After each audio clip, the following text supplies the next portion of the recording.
என் குழந்தை through out என் மகளை பார்த்த மாதிரி இருக்கும். ரொம்ப கஷ்டப்பட்டேன் படம். ஐ திங்க் ஒரு ஒரு டேரக்டருக்கு ஒரு அசிஸ்டண்ட்டு நல்ல அசிஸ்டன்ட் கிடச்ச அந்த படம் ஓடிடும் ஆக்சுவலாக. அது மாதிரி பாண்டியராஜ் வந்து ரொம்ப என்னுடைய தகப்பனாராகவும் தன்னுடைய குருவாகவும் நேசிக்கிற அந்த குழந்தை அவ்வளோ அவ்வளோ வேலை செஞ்சா. அவளுக்காக அந்த படம் பெருசாக ஓடும். நான் தேங்க்யூ சூப்பர். தேங்க்யூடா. என்னடா பயங்கரமான இன்ட்ரடக்ஷனை கொடுத்த. லூசுன்னு சொல்லிக்கிட்டு இருக்காங்க, நீ சினிமா லூசுன்னு சொன்ன நீ. Okay fine. நான் ஆக்சுவலாக ப்ரெஸ் மீட்னு வச்சு செய்ய போகிறாங்க நம்மளை யாரும் நினச்சிக்கிட்டு இருந்தா. இது ப்ரெஸ் மீட் இல்லை, சும்மா மேடையில் இதுக்கப்புறம் கேள்வியெல்லாம் இல்லை இல்லை இருக்கா? ஆஹா ஓகே. வணக்கம். First of all I want to thank Pandiarajan. ஒரு பெரிய 2 கிரேட் தி ஆக்டர்ஸ் அப்படின்னு சொன்னான். 2 பேர், ஜெயராம் சாரும் அம்மாவும் உருவசிம்மாவும். அவங்க கூட பெரிய கனவு தான் ஆக்சுவலாக. அவங்க வந்து ஒரு சூப்பரான இன்டெலிஜென்ஸ் உள்ள ஒரு ஆக்டர்ஸ். அவங்க கூட ஆக்ட் பண்ண வச்சிருக்கு எனக்கு ரொம்ப ரொம்ப சந்தோஷம். நான் போன படத்தில் வந்து ஜெயராம் சாரை கூப்பிட்டேன், ஒரு கேரக்டர் பண்ணுங்க அப்படின்னு சொல்லிட்டு. உங்களுக்கு தெரியும் அது எப்படியாப்பட்ட கேரக்டராக இருக்குன்னு சொல்லிட்டு. சார் ரொம்ப அமைதியாக கேட்டுட்டு சிரிப்பில் நான் பண்ணல தம்பி அப்படின்னு சொல்லிட்டாரு. அந்த மாதிரி ஒரு கேரக்டர். ஸோ நானும் அப்படியே வந்துட்டேன். ரொம்ப சீரியஸாக சொன்னேன் கதை. ரொம்ப எட்ஜில் எப்படி இருந்தாலும் கதை சொன்னாலும் நம்பிடுவாங்க நான். பட் எத்தனை பேர்கிட்ட கதை கேட்டிருப்பார் அவர் வந்து மாட்டேன்னு சொல்லிட்டாரு. அது ரொம்ப அழகாக சொன்னார். அதனால் முடித்த உடனே அடுத்த போகிறாச்சு. சினிமாவில் அப்படி தான் ஒரு சின்சியராக. அது ஏன் ஒய் ஹீ இஸ் கிரேட்னா, நிறைய பேருக்கு சினிமாவில் வந்து நோ சொல்ல தெரியாது. சோஃபியா லாரன் வந்து சாப்ளின் ஒரு படத்தில் நடிக்க வைக்கிறார். அப்போ படம் முடிச்சுட்டு போகும்போது சோஃபியா லாரன் கேட்குறாங்க சாப்ளின்கிட்ட, நான் என்ன திருத்திக்கணும் என் லைஃப்லன்னு கேட்குறாங்க லாஸ்ட் டே. அப்போ சாப்ளின் சொல்கிறாரு, you should learn how to say no அப்படின்றாரு. There are very very few people say no. Everybody say yes for everything. என் லைஃப்பில் நான் வந்து ரொம்ப ரொம்ப வாழ்க்கையில் ரொம்ப கஷ்டப்படல. வாழ்க்கை ரொம்ப அழகானது, சினிமா ரொம்ப ரொம்ப அலாதியானது. பட் சில நேரங்களில் மனசு ரொம்ப உடஞ்சி போகிறதுக்கு காரணம் நிறைய இடங்களில் எஸ் சொல்லிடுவேன். நோ சொல்ல வேண்டிய இடத்துல எஸ் சொல்லிடுறது. நான் நோ சொல்கிற ஆளுங்கெல்லாம் ரொம்ப மரியாதை கொடுப்பேன், ரொம்ப அண்ணாந்து பார்ப்பேன். ஏன்னா it is about a conviction. It is about what I am, what I should do and what I should not do, what I must not do அப்படின்ற ஒரு கிளாரிட்டி. ஸோ சார் இந்த அன்னைக்கு வந்து ஒரு நோ சொன்னார், பியூட்டிஃபுல்லாக இருந்துச்சு எனக்கு. அதுக்கு ஒரு கிளாப் அடிப்பாச்சு ஒரு நோ சொன்னதுக்காக.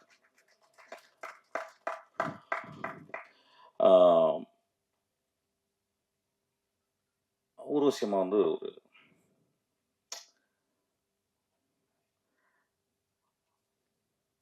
ஒரு 3 பேர் நல்லா நடிப்பாங்கன்னு நினைக்கிறேன். இது வந்து தியரி. அது ஒன்று வந்து ரொம்ப நல்ல மனுஷன், இன்னொன்று ரொம்ப மோசமான மனுஷன். மனுஷி. இன்னொருத்தவங்க எதை பற்றியுமே கவலைப்படாத ஒரு ஆள், லைஃப்பை போகிற வாக்கில் அப்படியே எடுத்துக்கிறது.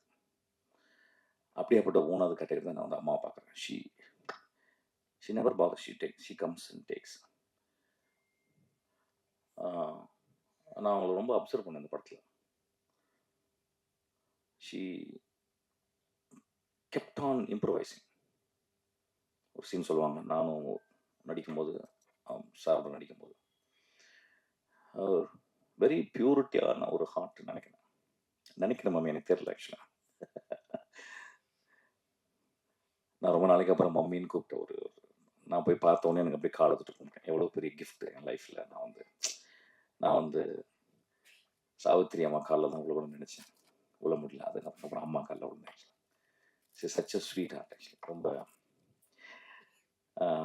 எங்கள் லைஃப்லாம் ரொம்ப நல்லா இருக்கிறதுக்கு காரணம் உங்கள் படங்கள்லாம் பார்த்துதான். Those movies gave us meaning. அதாவது அந்த கமல் சாருடைய அந்த என்ன படம் அது மறந்து வந்து மைக்கேல் மதன காமராஜனில் அந்த ஒரு ஐ திங்க் ஒரு 2.5 நிமிஷம் 2 to 3 நிமிஷம் வரும்னு நினைக்கிறேன். 3க்கு அப்புறம் அந்த பாட்டு ஆரம்பிக்கும். ஐ திங்க் நான் இந்தியாவில் வந்து நான் வந்து ஒரு ஆக்டர்ஸ் வந்து ஆக்டிங்னா என்னன்னு தெரிஞ்சுக்கிட்ட ஒரு படம் வந்து காதலிக்க நேரமில்லையில் வந்து நாகேஷ் கதை சொல்லுவார், வந்து பாலையா கேட்பார்.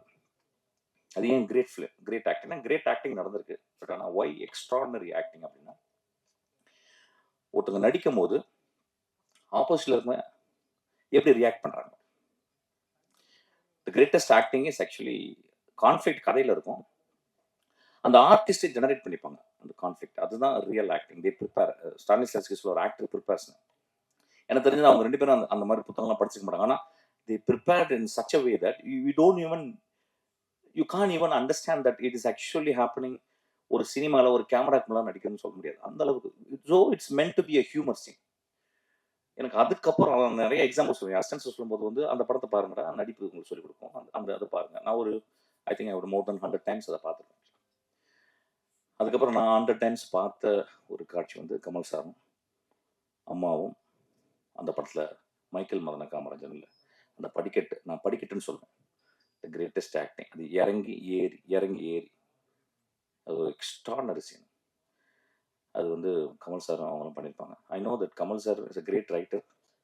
We don't say that is a extraordinary actor. ஆனால் அதில் ஒரு பிட் கமல் சாரோட அம்மா பண்ணியிருப்பாங்க. அது ரொம்ப பெருமையாக சொல்கிறேன். ஆக்சுவலி ஒரு பிட் கமல் சார் அப்படி, அது கமல் சார் அதை ரசிப்பார் அப்படி. அந்த மாதிரி ஒரு, ஏன்பா பேசுறீங்க, என்னப்பாச்சு, ஏன்பா நல்லா தானே பேசிக்கிறேன், நான் சீரியஸாக பேசினாவே எங்களுக்கு சிவச்சு இருந்தது. நான் ஏதாவது நடுவில் அதற்கு முழுக்க பேசினா ஒன்று சந்தோஷமா கேட்பாங்க. Okay, so it's meant for one of the ஒரு கிரேட் ஆக்டிங். ஸோ அந்த அந்த அந்த அந்த படம் பார்த்துட்டு லயிச்சு போய் தான் கிட்டத்தட்ட நான் ஏன் சினிமாவுக்கு வந்தேன்னு கேட்டிங்கன்னா, அந்த ரூட்டில் அந்த ஒரு சீனும் காரணமாக இருக்குன்னு நினைக்கிறேன் ஆக்சுவலாக. ஸோ ஒரு எக்ஸ்ட்ராடனரியான ஒரு ஆக்ட்ரஸ் கூட நான் வந்து ஒர்க் பண்ணது வந்து என்னுடைய லைஃப் எனக்கு தெரியல, இனிமேல் ஒர்க் பண்ணுவேன்னு தெரியல. ஐ திங்க் இந்த கிஃப்ட் எனக்கு போதும். எனக்கு I'm so thankful to you. அப்புறம் பாண்டியராஜன். பாண்டியை நான் ஒரு 12 வருஷமாக தெரியும். 12 வருஷமாக பாண்டி படங்கள் நான் நிறைய பார்த்ததில்ல, வழக்கம் போல். ஸோ அவன் வந்து எப்படியோ ஒரு ஃபங்க்ஷனில் பன்னீர் சோடா குடிக்கிற ஃபங்க்ஷனில் வந்து மீட் பண்ணி பன்னீர் சோடா குடிப்போம். ஏன்னா இப்போ தெரிஞ்சிருச்சு, இப்போ ஏதாவது சொன்னால் எனக்கு உனக்கு கோவப்படுறாங்க. இப்போ பன்னீர் சோடான்னு ஒரு கோடு வார்த்தை கண்டுபிடிச்சோம் ஆக்சுவலாக. பன்னீர் சோடா குடிக்கிற ஃபங்க்ஷன்ஸில் நாங்கள் 2 பேரும் பன்னீர் சோடா குடிப்போம். அப்போ வந்து அப்படியே மெதுவாக ஃபஸ்ட்டு என்னை பிடிக்காது அவனுக்கு, எனக்கு தெரியும். லைட்டாக பெரிய மயிராட்டமே பேசிட்டுருவான் அப்படின்ற மாதிரி பார்ப்பான் அவன். ஏன்னா அவன் பெரிய மயிரும் ஆக்சுவலாக. அதனால் 2 மயிர் சேர்ந்தால் கொஞ்சம் சிக்காயிடும்ல, அதனால் அப்படி பார்ப்பான் அப்படியே. அப்புறம் அப்படியே மெதுவாக பழகும்போது இது இந்த ஆள் பரவாயில்லையா, கொஞ்சம் நல்ல மனுஷன் தான் போல, கொஞ்சம் பாவம் டொமுக்கு பார்ட்டி போல அப்படின்னு நினச்சி அப்புறமா மெதுவாக வந்து பழகி அப்புறம் ஃபங்க்ஷனில் குடித்த பன்னீர் சோடா நான் வீட்டில் ஆஃபீஸில் வந்து குடித்தான் ஆக்சுவலாக.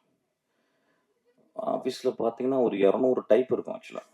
ஏய் நீ வராங்கடா, 10 பசங்க வராங்கடான்னு சொல்லிட்டு அப்படி வந்து உட்காந்து இது பண்ணி ரொம்ப ரொம்ப அன்பாகி பயங்கரமாக ஒரு 4வது பன்னீர் சோடா குடிக்கும்போது கட்டி பிடிச்சி ஒரு அழுகு ஆக்சுவலாக. சார் நீங்கள் ரொம்ப நல்லவராக இருக்கிறீங்க சார் அப்படின்னு. டேய் நாளைக்கு பன்னீர் சோடா வந்து குடிச்சு ஏப்பம் வந்த பர்கர்லாம் சொல்ல மாட்டேடா அப்படின்பேன். அப்புறம் அப்படியே பழகி அப்புறம் நான் உங்கள் ஆஃபீஸுக்கு வரைக்கும் நான் பன்னீர் சோடா குடிக்க வந்ததே இல்லை. அப்புறம் பன்னீர் சோடானா எங்கள் ஆஃபீஸ் தான் வருவாங்க ஆக்சுவலாக. தமிழ்நாட்டில் எல்லா டேரக்டரும் பன்னீர் சோடா குடிக்கிற ஒரே இடம் வந்து நாங்கள் தான். பன்னீர் சோடா பண்ணிகிட்டே இருக்கோம் ஆக்சுவலாக, குருன்னு அடிச்சுட்டு சோடா அடிச்சு. ஆமாம், எல்லா தமிழ்நாட்டில் இருக்க எல்லா டேரக்டர்ஸையும் பன்னீர் சோடா குடிக்க வச்சது. குடிக்காத அவங்களும் உள்ளே அலோவ் பண்ணுறது கிடையாது. பன்னீர் சோடா குடிச்சவங்க மட்டும் தான் உள்ளே வரணும் அப்படின்னு சொல்லிடுறது. இல்லைன்னா சங்கில் பன்னீர் சோடா வச்சு அப்படி நெஞ்சில் வச்சு அப்படி கொடுத்துறது அப்படின்னு அப்படியே வச்சு அப்படியே நெருங்கி become very close to me. இல்லை நான் பேசுறது ஏன் அப்படின்னா, எனக்கு ரொம்ப சில ஃபங்க்ஷனில் போய் பேசும்போது ரொம்ப சீரியஸ். மதிப்பிற்குரிய மேடையில் வீட்டிற்கும்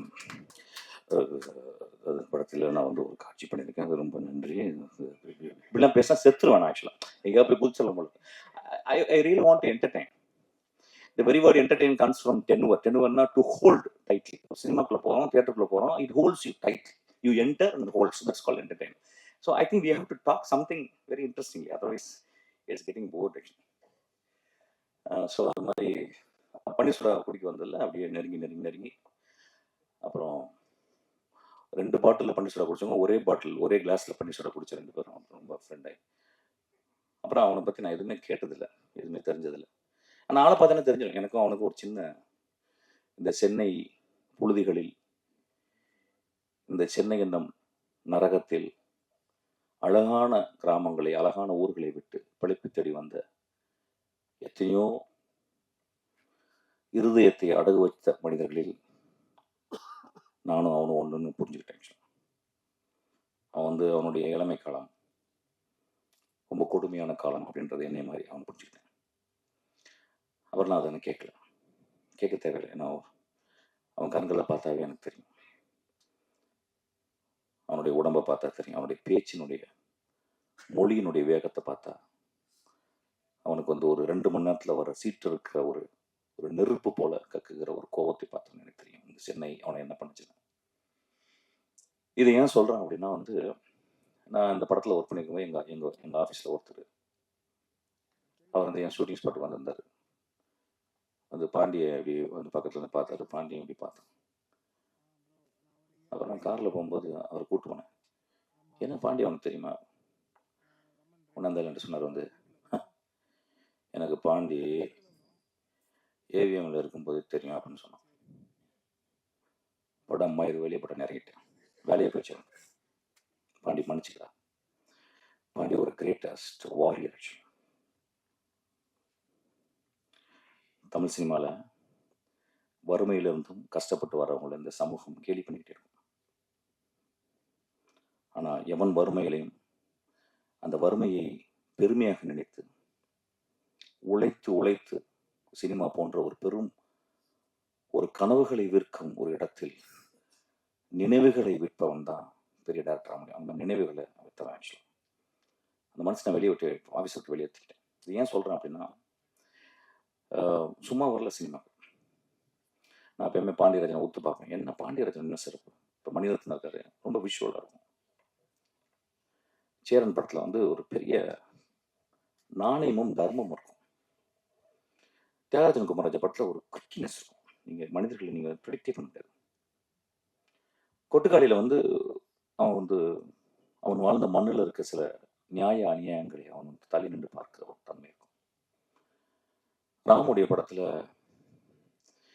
நாம் வாழ்க்கையை கார்பெட் போட்டு மூடி மறைக்கக்கூடிய ஒரு இடத்தை கார்பெட்டை விட்டுட்டு வெளியே எடுத்து காட்டுவான். இப்படி ஒவ்வொருத்தங்களும் ஒவ்வொரு ஸ்பெஷலைஸ்ட் இந்த மீடியம். பாண்டியராஜன் மொழி நான் பார்க்குறேன். அவனுக்கு ஒரே வார்த்தை, அவனுக்கு ஒரு பேர் வச்சுட்டோம்னா அவனுக்கு அது பிடிச்சிருக்கு. ஸோ அவன் சின்ன வயசுல ரொம்ப மொழியை கவனிச்சிருக்கான். நான் பார்த்துக்கேன், ஒரு டேரக்டர் சிறந்து ஒரு சினிமாவில் ஒரு 20 வருஷம் ஒரு டேரக்டர் இருக்கான்னா அவன் ஏதோ ஸ்பெஷலிஸ்ட். ரீசெண்டாக ஒரு பியூட்டிஃபுல்லான புக்கு படிச்சுக்கிறீங்க, ஜிம் காலிங்ஸ். அதில் என்ன சொல்றாருன்னா, ஒரு மனிதன் எங்கே சிறப்பாக வரான்னா, தான் சின்ன வயசுல எதையோ புரிஞ்சுக்கிட்ட ஒரு விஷயத்த, தெரிஞ்சுக்கிட்ட ஒரு விஷயத்த, ஆச்சரியப்படுற விஷயத்த தன் இதயத்தில் போட்டு அப்படியே அதை அப்படியே அடகாத்து அது நுட்பத்தை, ஆழத்தை, அகலத்தை, உயரத்தை அளந்து சந்திச்சு அதை பர்ஃபெக்ட் பண்ணும்போது he became an extraordinary artist. அது மாதிரி மொழியை, அதாவது பள்ளிக்கூடத்துக்கு எவ்வளோ நாள் போனான்னு தெரியல, எதுனா படிச்சிருக்கான்னு தெரியல, ஆனால் ஒரு மொழியை, அந்த வட்டார வழக்கு மொழியை அவன் மனுஷங்களை மொழி மூலியமாக பார்க்குறான். டைரக்ட் பண்ணும்போது கூட, சார் அந்த அந்த ஆர்ட்டை இன்னும் இப்படி பேசலாம் சார் அப்படிமா. ஒரு எக்ஸ்ட்ரானரியான அவனுடைய படங்கள் அவன் எனக்கு இது இப்படிதான். எனக்கு ஒரு ப்ரொடியூசருக்கு காசு கொடுக்குறாரு, நான் ப்ரொடியூசர் நான் காசை திருப்பி கொடுக்கணும். அதுக்கப்புறம் ஒரு படம் பண்ணுறேன், அந்த படத்தை ஆடியன்ஸ் என்டர்டெயின்மெண்ட்டை என்கேஜ் பண்ணணும் அந்த 2 hours. அதுக்கப்புறம் எனக்கு அது it should give me proudness, it's also bloat my pocket. அதில் ரொம்ப தெளிவாக இருக்கான். அவனுடைய பயணம் அதில் அப்படியே போயிட்டு. ஸோ நான் பார்க்கும்போது ரொம்ப ஆச்சரியமாக இருக்கும். எனக்கு தெரிஞ்ச தமிழ் சினிமாவில் மோஸ்ட் கிளாரிட்டியோடு இயங்குற டேரக்டரில் அவன் 1-2 வந்துடுவான். ரொம்ப கிளாரிட்டி, குழப்பமே கிடையாது. அவனுக்கு சினிமா ஷார்ட் வச்சா பிறகு எதை பண்ணக்கூடாதுன்னு சொல்லிடுவான், எது வேணாம்னு சொல்லிடுவான். எது வேணும்னு வேணும்னு சொல்லும்போது கன்ஃபியூஷன் இருக்கும். இது வேணாம், அப்புறம் வேற என்ன நடிச்சிட்டியா போதுன்றோம். ஒரு டேக் மேலே போகிறதே கிடையாது. என்னை மாதிரி தான் கிட்டத்தட்ட ஒரு டேக் மேலே போகிறது கிடையாது. ஏன்னா அவன் எல்லாமே சொல்லி கிளீனாக வச்சு புரிய வச்சிடறான். அப்புறம் வெட்டரன் ஆக்டர்ஸ் எல்லாமே கிட்டத்தட்ட எல்லாமே அந்த குட்டிங்கெல்லாம் பயங்கர ஸ்மார்ட். நான் சொல்கிறேன், பேசுகிற குட்டி உங்களை நான் பேச நினச்சிக்கிறேங்க. ரொம்ப சிம்பிளா அப்படியே சொல்லி முடிச்சுட்டு ரொம்ப ஸோ எனக்கு தெரிஞ்சு why Pandiarajan is able to take the shoot within the budget within the days he allotted அந்த ஸ்கெடியூலுக்குள்ள எடுக்க முடிஞ்சு அப்படின்றது அது பாண்டியராஜன் யாருன்னா வந்து ஒரு தேனி மாதிரி சுறுசுறுப்பாக உட்காந்து அதை வந்து கிட்டத்தட்ட ஒரு படம் என்ன பிளான் பண்ணி பட்ஜெட் பண்ணி என்ன ஸ்கெடியூல் பண்ணி அது போறோமோ அது அது முடிஞ்சதாவே படம் முடிச்ச உடனே படம் ஹிட் ஆயிருது ஆக்சுவலா ஒரு 10% மேல இயர் அண்ட் தேர் ஒரு ஹைக் இருக்கலாம் ஆனா பாண்டியராஜன் படத்தில் அது கூட இருக்காது I think within the budget within the schedule time அது நடுவில் ஏதாவது ஒரு மழைகளை வந்தா கூட no no accordingly he converts ஒரு இடத்த எடுக்க முடியல அப்படின்னா வேற இடத்துல அப்படி எடுக்க மாட்டாங்க so I think hats off to him இந்த படத்துல நான் ஒர்க் பண்ணும்போது கிட்டத்தட்ட என்னைய வந்து நான் அப்படிதான் பண்ணுவேன் கொஞ்சம் ஆனா இவன் அளவுக்கு ஸ்ட்ரிக்டா நான் பண்ண மாட்டேன் ஆக்சுவலா ஏன்னா அவன் காலையில 6 மணிக்கு வந்து உட்காந்துறான் ராஸ்கல் இனி 6:30 மணிக்கு நான் 6:30 மணிக்கு தான் தூங்க போவேன் அப்படியே லைட்லாம் ஆஃப் பண்ணிட்டு வெளிச்சம் வரும் ஆனால் கொஞ்சம் அந்த எல்லாம் பண்ணி நான் அப்பவும் தூங்க போவேன் அண்ணே எந்திரிச்சிட்டிங்களான்னு டே இப்போ தானே தூங்க போகிறேங்க அது ஒன்று தான் எனக்கு கஷ்டமாக இருந்துச்சு ஆக்சுவலாக மிச்சபடி வந்த பிறகு வச்சு செஞ்சிருவான் கொஞ்சம் கூட ரெஸ்டே கொடுக்க மாட்டான் லுங்கி கூட கரெக்டாக விட மாட்டான் கொஞ்சம் அவங்க லுங்கியோ அப்படியே அப்படியே நடிங்க சார் அப்படிம்பா ஒரு நேச்சுரலாக இருக்குது சார் அப்படிம்பா that much he works hard நான் அப்படியே டோட்டலி ஆப்போசிட் நான் எல்லாம் ரெடி ஆகிட்டு அப்படியே அப்படி மெதுவாக இறங்குவேன் ஆக்சுவலாக தானு சார் ஃபோன் போகும் சார் டைரக்டர் இறங்கவே இல்லை சார் அப்படின்னா அதுக்கு ஒரு 3 பேர் இருப்பாங்க எங்கள் ஆஃபீஸ் படிக்கட்டு அப்படி அந்த பக்கம் சார் காரில் ஏறவே இல்லை சார் அப்படின்னு இப்போ எனக்கு நான் காரில் வந்து இப்படி உட்காந்துட்டு இருக்கேன் ஒரு புக்கை படிப்பேன் ஒரு பாட்டு கேட்பேன் ஏதோ ஷாப்பேன் ஏதாவது கேட்பேன் அப்புறம் எனக்கு வந்து அக்கறை ஆகணும் ஒரு ஒரு அந்த மெதுவாக வந்து ஒரு சின்ன ஒரு ஹேமர் மாதிரி தலையில் அடிக்கணும் ஒரு பெல் சத்தம் கேட்கணும் சத்தம் ரைட் போகலாம்னு சொல்லிட்டு அப்படி என்ன ஒரு 2 hours தான் ஒர்க் பண்ணுவேன் 4 hours தான் எனக்கு அதுக்குள்ளே நடந்தால் போதும் அப்படின்ற மாதிரி but Pandiarajan works 8 hours very sharply completes the movie hats off to him. இந்த படத்தில் வந்து என்னை வந்து திடீர்னு ஒரு நாள் பன்னீர் சோடா குடிக்கல அன்னைக்கு நான் சும்மா வந்தேன் அன்னைக்கு வந்து ரொம்ப சீரியஸான மதியானமே வந்துட்டான் ஏன்டா நைட் தானடா வருவார் இல்லைன்னா நான் வந்து ஒரு கதை சொல்லணும் சரி ஏதோ கதை சொல்ல போகிறோம் இதுக்கு முந்தி என்ன ஆச்சுன்னா தலைவன் கதை வந்து கதை சொன்னான் அந்த படத்தில் வந்து நான் வந்து ஒரு 2 மேனேஜரை வேலை செஞ்சேன் ஒரு மேனேஜரை வந்து ஏன்னா இவனுக்கும் விஜய் சேதுபதிக்கு நடுவில் ஒரு சின்ன மேனேஜரை வேலை செஞ்சேன் அது வந்து ஏதோ உங்கள் 2 பேருக்கும் ஒரு சின்ன ரிஃப்ட் இருந்துச்சு போல அப்படின்னு சொன்னே என்னடா சொல்கிறேன் அப்படி நீயும் நல்லவன் அவனும் நல்லவன் ரொம்ப தங்கமான பையன் என்னடா ஆச்சு உனக்கு இல்லைன்னா ஏதோ ஒரு சின்ன இதுவாக இருக்குன்னு வாடா நீ வாடா அப்படின்னு சொல்லிட்டு என்னுடைய பர்த்டே அது வந்து பெரிய சோடா குடிக்கிறேன் நான் ஆக்சுவலாக அது தமிழ்ல இருக்க 1000 பேர் வந்து சோடா குடிப்பாங்க பன்னீர் சோடா அந்த இடத்துல வந்து இவங்க 2 பேரும் உட்கார வச்சு 2 பேருக்கும் பன்னீர் சோடா ஊற்றி கொடுத்து பேசின உடனே 2 பேரும் நண்பாகி கட்டி பிடிச்சி முத்தம் கொடுத்துருக்காங்க ஒரு 2-3 சோடாக்குள்ள அப்புறமா அறிவிச்சிட்டாங்க படம் தலைவன் தலைவின்ட்டாங்க சரி தலைவன் ஓகே தலைவி யாரான்னு கேட்டேன் தலைவன் வந்து ஒரு புது பொண்ணா அழகான பொண்ணா சூஸ் பண்ணலாம் சார் டே கதை சொல்லிட்டுடா அந்த தலைவன் கண்டுபிடிச்சா ஒரு ஈக்குவலாக பண்ணேன் யார் ஒரு திருக்கடை தலைவி இருக்கடா அப்படின்னு சொல்லிட்டு நித்யா நான் சொன்னேன் ஆனால் நல்லா இருக்கும்னே அப்படின்னு சொல்லிட்டு அப்புறம் ப்ரொடியூசர்லாம் வந்து பார்த்தோன்னே அவள் ஃபோன் பண்ணி சொன்னேன் அப்படியா சார் கதை சொன்னோன்னே எங்கள் ஆஃபீஸ்லேருந்து கதை சொன்னான் அவள் கதை கேட்டு விழுந்து சிரிக்கிறேன் அவள் ரொம்ப ஃபேசினேட்டிங்கான ஒரு ஆள் பாண்டியராஜன் கதை சொல்லிட்டாங்கன்னா கதையை சொல்லி மயக்கிடுவான் அவன் சொன்ன பயங்கரமாக சிரிச்சு என்ன அப்படின்னு சொல்லி கேட்டு அவள் ஒரு பாம் போட்டான் ஒரு பாம் அலறிட்டான் அவங்க ப்ரொடியூசர்ஸும் இல்லை வேணாம் ரொம்ப காஸ்ட்லி நம்ம அலாட் பண்ண பட்ஜெட் அப்படின்னு நான் சொன்னேன் டே ஒரு எக்ஸ்ட்ரானரி ஆக்டர்ஸ் தான் don't go by your arithmetics just see the talent அப்புறம் கடைசியில் நெகோஷியேட்லாம் பண்ணி அவங்க ஒரு அமௌண்ட் சொன்னாங்க ஒரு மாதம் கிட்டத்தட்ட நெகோஷியேட் பண்ணி இவங்க பயங்கரமாக நெகோஷியேட் பண்ணி கடைசியில் அவள் என்ன கேட்டாலும் அதே கொடுத்தாங்க ஆக்சுவலாக அவள் அப்படித்தான் பண்ணிட்டு அப்புறம் அந்த படம் எனக்கு தெரியும் உள்ள வந்து அதுக்கப்புறம் என்ன கேட்டான் சார் நீங்கள் அந்த பொண்ணுக்கு அப்பாவை நடிக்கணும் அப்படின்னு சொல்லி ரொம்ப நல்லதுப்பா அவள் என்ன கேட்டாலும் அதில் இன்ட்டு 2 போட்டுக்க அப்படின்னு அப்படியே ஒன்று வந்து அதுக்கப்புறம் இந்த படம் தான் கதை சொல்றதுக்கு வந்தான் எனக்கு because I don't want act basically I don't want act I want to stand behind the camera. I don't want to stand in front of the because it gives me so much of freedom to be behind the camera actually. அப்புறம் இந்த படத்தில் வந்து நீங்கள் வந்து ஒரு கதை சொன்னான் கதை தான் திருப்பி சொன்னான் அப்படியே ஏமாத்திட்டே இருப்பான் ஒரு ஏமாத்தி கதை சொல்லியே ஏமாத்திடுவான் அவன் வந்து சொன்ன உடனே டே நல்லா இருக்குடா அப்படின்னு ஏன்னா என்னை மாதிரியே கதை சொல்கிறான் ஒரு த்ரில்லர் கதை கொலைகளெல்லாம் நடக்குது அப்புறம் டே என்னடா அப்படின்னு சொன்னேன் இல்லைண்ணே உங்களை மாதிரி இல்லைன்னா இது ஒரு மாதிரி டார்க் காமெடியாக பண்ண போகிறேன் சிரிச்சு பண்ணுவாங்களே சரி நல்லா இருக்கிற சூப்பராக இருக்கிறாங்க ஆனால் நீங்கள் இந்த கேரக்டர் நடிங்க அந்த போலீஸ்காரன் கேரக்டர் அப்படின்னு சொல்லி. அப்படியா சரி ரைட்டு. இது தொப்பை கப்பெல்லாம் பெருசாக இருக்கா? இல்லைன்னா நேச்சுரலாக இருக்குண்ணே அப்படின்னா. போலீஸ்காரங்களுக்கு அப்படி தானே இருக்குது, தொப்பையெல்லாம் நல்லா தான் இருக்கும் அப்படின்னா. சரி ரைட்டுன்னு சொல்லிட்டு அப்புறம் வந்து ஐ திங்க் 20 நாள் 25 நாள் ரொம்ப பியூட்டிஃபுல்லாக இருந்துச்சு. ரொம்ப சந்தோஷமாக இருந்துச்சு அவங்க 2 பேரும் நடிச்சது. அதுக்கப்புறம் அந்த 2 குட்டிங்க ரொம்ப வெரி ஸ்மார்ட் அலெக்ஸ் 2 பேரும் விட்டின் உடனே அட்டாக். ஒன்று வந்து மணிரத்னம் ஆஃபீஸில் இருந்து மணி ஜி ஆமாம் அங்கே அந்த பாப்பா ஒரு பயங்கர டான்ஸர். வித்தின் ஃபேஸில் அப்படியே ஒரு ஃப்ராக்ஷன் ஆஃப் செகண்ட்ல she will show all the thing. ரொம்ப நல்லா இருந்துச்சு. போர் அடிக்குதாட்டா? இல்லைன்னா இல்லை போர்னா இறங்குறேன். சரி பன்னீர்செல்வம் வந்தேன். பன்னீர்செல்வம்ப்பா டேய். ஸோ ஸோ இந்த பையனை நல்லா இருந்துச்சான். இந்த பையன் நீங்கள் இந்த வாத்தியாரா நீங்கள்? ஓகே ஓகேங்க. அப்புறம் அப்புறம் தம்பி நடிக்க வச்சான். அவனும் பர்சனல் நடிச்சான். நல்லா நடிப்பான். ஆக்சுவலாக நான் டேரக்ட் பண்ணிக்கிட்டே இருக்கான். என்கிட்ட நல்லா நடிப்பான். அவன் டீச்சிங்கே அதுதான். அண்ணன்ட்டே நடிப்பான். அப்படி அண்ணே அண்ணே நல்லா இருக்கீங்களா அண்ணே அப்படிம்பான். அவனுக்கு எதாவது வேணா நல்லா இருக்கீங்களான்னு கேட்பான். எதுவுமே வேணாலும் கண்டுக்கவே மாட்டான் ஆக்சுவலாக. ஸோ ரியல் லைஃப்பில் நடிச்சது அப்படியே நடிச்சிருவான் ஆக்சுவலாக. வெரி குட் சோல் அவன் ஆக்சுவலாக. எங்கள் அப்பா மாதிரி அவன். அதுக்கப்புறம் அந்த லாஸ்ட்டில் ஒருத்தன் கண்ணாடி போட்டு உட்காந்துருக்கான். அவன் ரொம்ப இன்ட்ரெஸ்டிங்கான கேரக்டர். அவன் ரொம்ப ஒரு வெரி குட் ஆக்டர் ஆக்சுவலி. கொஞ்சம் பிரச்சனை பண்ணுவான் தான். நான் மலையாள படத்தில் நடிச்சுக்கிருந்தேன். அப்போ ஒரு நாள் வந்து ஏர்போர்ட்டுக்கு வந்துட்டான். நானும் ஒன்று நடித்தான். எனக்கு தெரியாது அந்த பெண். என்ன சார் அப்படின்னு வந்தேன். யார் அது நீ? என்னடா ஆச்சு உனக்கு? என்னடா ஆச்சு அப்படின்னு. சரி வந்தோடனே ஏர்போர்ட்டுக்கு வந்துட்டேன். ஏர்போர்ட் வந்தோடனே என்ன பண்ணேன், இங்கே ஒரே கூட்டம் அடிச்சு ஒரு ½ அன் டைம் தான். இங்கே ஒரு ஏர்போர்ட்டில் புத்தக கடைகள் ரொம்ப அழகாக இருக்கும். நான் அந்த ஏர்போர்ட்டில் ஒரு அழகாக கேரளாவில் கொச்சினுக்கு ஏர்போர்ட்டுக்குள்ள ஒரு சின்ன அழகான பியூட்டிஃபுல்லான ஒரு கடை, 2 கடை இருக்குது. நான் ஒரு கடையில் போய் உள்ள போய் புக்ஸ் பார்த்துருந்தேன். இவன் நேரம் வந்துட்டான். வந்து அந்த கடைக்காரர் வந்து யோ யார் தெரியுமா அவர் அப்படின்னா. டேய் நீ ஏன்டா? அவர் ஏன்டா தெரியும் என்னை பற்றி? கேரளாவில் உனக்கு யார் தெரியுமா அவரு அப்படின்னா.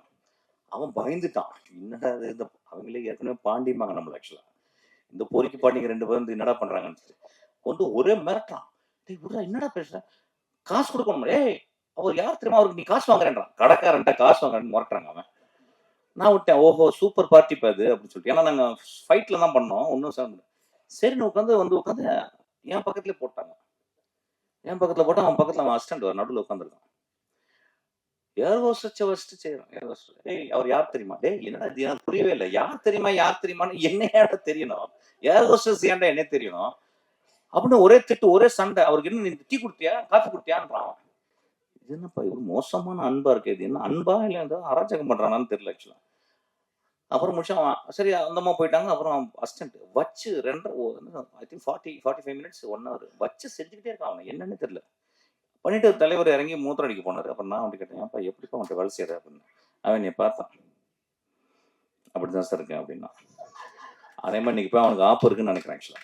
ஸோ கொஞ்சம் ஒரு மாதிரி ஒரு எக்ஸென்ட்ரிக்கான ஒரு நான்லாம் எக்ஸென்ட்ரிக் இல்லை, என்னை விட பயங்கர எக்ஸென்ட்ரிக்கான நல்லா இருக்காங்க ஆக்சுவலா. இப்போ வந்து அவங்க மேடல வந்தா பாருங்க. So it's very good actor, very passionate actor. கொஞ்சம் கண்ட்ரோல் பண்ணணும் ஆக்சுவலா. பப்ளிக்ல பிஹேவ் பண்ணும்போது அதுக்கு இல்லைன்னா அந்த பிஹேவியருக்கு ஒரு இடம் தேவைப்படுது. But is good soul actually. Is real act. ரொம்ப பயங்கரமாக ஆக்ட் பண்ணுறான். நான் பார்த்தேன் விழுந்து ஆக்ட் பண்ணுறான். ஆனால் அவனுக்கு கொஞ்சம் ஆக்ட் பண்ணிங்கன்னா ஒரு 10 பேர் அவனை போடணும், அவன் பாதுகாப்பு போடணும். யானையை வந்து பாத்ரூமில் கூட்டு பட்டுங்கிறது ஆக்சுவலாக. யானை வந்து காட்டில் குழுக்கும், பாத்ரூமில் கூட்டினா என்ன ஆகும் ஆக்சுவலாக? பாத்ரூம்லாம் உடச்சி விட்டுணும். அது மாதிரி character. Good bye. I'm really happy to. அப்புறம் சார் பாண்டியராஜன் எப்படின்னா ஒரு நல்ல, நான் வந்து எப்படின்னா நடிகர்களை தேர்ந்தெடுக்க நான் வந்து கிராமங்கள்லாம் போவேன். அப்படியே ரோட்டில் போவேன், டீ குடிப்பேன். டீ கடையில் யாராவது இருந்தாலும் முறைப்பேன். அப்படியே அவன் முறைப்பான், வடா அப்படின்னு கூப்பிட்டு வந்துடுவேன். பாண்டியராஜன் அப்படி இல்லை. இப்படி திரும்பவும் யாரும் நின்றாங்க நடிக்க விட்டுருவோம். பாப்பா அவங்க கூப்பிட்டுருவான், பாப்பா அப்படி கூப்பிட்டுருவான். அப்படிதான் ப்ரொடியூசர் வந்திருக்காரு அன்னைக்கு. ப்ரொடியூசர் வந்து நின்று பாண்டியராஜன் எப்படி இருக்கீங்க பார்த்து சார் வாங்க சார் ஆக்கலாம் அப்படின்னு கூப்பிட்டு வந்து அவரையும் வந்து போலீஸ்கார ஆகிட்டான். அவருக்கு டயலாக் சொன்னா நான் இப்ப எப்படின்னா அவரு நானும் காம்பினேஷன் சொன்னா அவரு நான் ஒண்ணு சொன்னா ஆக்ஷன் அப்படின்னு அவரு ஒரு 10 நிமிஷத்துக்கு அப்புறம் தான் ஆரம்பிப்பார் ஆக்சுவலா. ஏன்னா ஐயோ நம்மள இப்படி வாங்கிட்டு போய் நடிக்க வச்சிட்டானே, அது இந்த ஆள்கிட்ட போய் நடிக்க வச்சிட்டானே, இதெல்லாம் ஓடும். அது தெரியும் நம்மளுக்கு. இப்ப என்ன பண்றது, டயலாக் என்னென்னமோ பேசுவார் ஆக்சுவலா. என்னை விட்டுருப்பான்லாம் பேசுவார் ஆக்சுவலா. ஸோ அப்போ அவருக்கு நான் வந்து ஆக்டர் மட்டும் இல்லை, அந்த அவருக்கு நான் டைரக்ட் பண்ணிப்பேன். இவர் போகிறதுக்கு முன்னாடி ஒரு டைலாக்லாம் சொல்லி அப்போ நானே பாண்டி இவ்வளோ வேணாண்டா பாண்டி, கம்மியாக பண்ண போயிருந்தா ஏன்டா இப்படி பண்ணுற அவரை போட்டு, ஏன்டா வேணும்னு பிரச்சனை காசு நல்லா தானே கொடுக்குறாரு, ஏன்டா அவரை போட்டு இப்படி டார்ச்சர் பண்ணுற அப்படின்னு சொல்லிட்டு அவர் என் கூட வந்து த்ரூ அவுட்டு அவர் வந்து ஆக்ட் பண்ணிருக்காரு. ஒரு சினிமாவில் எப்படி இன்னசென்ட்டாக இருக்க முடியும்னு தெரியல. But I've seen a real person who is always innocent. Very so good order man. அவர் ரொம்ப நாள் வாழணும்னு நான் வந்து இந்த இயற்கை வேண்டிக்கிறேன். ரொம்ப குட் ஆர்டர். ஒரு சூதுவாதே தெரியலாம இருக்காரு. எப்படின்னே தெரியல. என்னப்பா உனக்கு என்ன இன்னைக்கு நாளைக்கு வந்து இன்னைக்கு ஊருக்கு போகிறேன் நைட்டு. ஒன்று சொல்கிறார் வந்து நாளைக்கு ஃபங்க்ஷன் இருக்குது, அது ஒரு விருப்பம், இதுக்கு மேலே என்ன வேணும் பேசுறதுக்கு இருக்குது, நான் ஒன்றா பேசிட்டேன், நாளைக்கு என்ன பேசுறது இருக்குது. அவர் சொல்கிறது வந்து நான் டிக்கெட்டு போட்டுருங்க, வர்றதுக்கும் டிக்கெட்டு மாற்றிடுங்கன்றார். So it's so goodness. நீங்கள் ரொம்ப நல்லா இருப்பீங்க sir.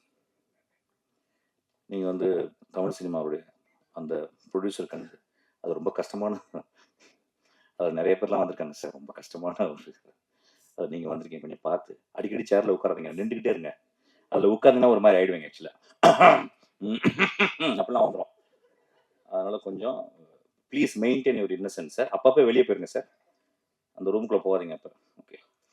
So such a good man. அவர் வந்து எங்கள் இதுக்கும் வந்ததுக்கும் ரொம்ப நன்றி. அதுக்கப்புறம் வந்து இந்த தேர்தலையும் போட்டிட்டார். ஆக்சுவலாக முடியல அவர்னால போட்டுனா, அப்புறம் நான் தான் சொன்னேன் சார் சூப்பர் சார் அப்படின்னேன். அதுக்கப்புறம் வந்து ஒரு எக்ஸ்ட்ரானரியாக அவர் வந்து இந்த தேர்தலில் தோத்துட்டார் நினைக்கிறேன் சார். எக்ஸ்ட்ரானரி தான் தோத்தீங்க, அது தப்பே கிடையாது. ஏன்னா யாருமே நினைக்கல ஆக்சுவலாக, சூறாவளி அடிக்கும்னு நினைக்கவே இல்லை ஆக்சுவலாக. So it's so beautiful. இந்த படத்தை பாருங்க. I don't say it's a great film, but it's very hardcore entertainment. ரொம்ப சிரிச்சு நல்லா ஜாலியாக. என் படமாலாம் இருக்காது, ஏன்னா என் படத்துலாம் ஒரு மாதிரி இருக்கும், தலையெல்லாம் இருக்கும் டேபிளில், கண்ணை மூடிக்கலாம் பார்ப்பீங்க. அப்படிலாம் கிடையாது. இது நல்லா சிரிச்சு கண்ணை தொண்டை வந்து சிரிச்சு பார்க்கலாம். Thank you so much for coming. இந்த படம் பார்க்கலே தெரியுது, இந்த படம் வந்து ரொம்ப ஒரு மாதிரி it created a fizz. Actually it created ஒரு lot of question marks. So I think it's going to be a big hit. Thank you so much.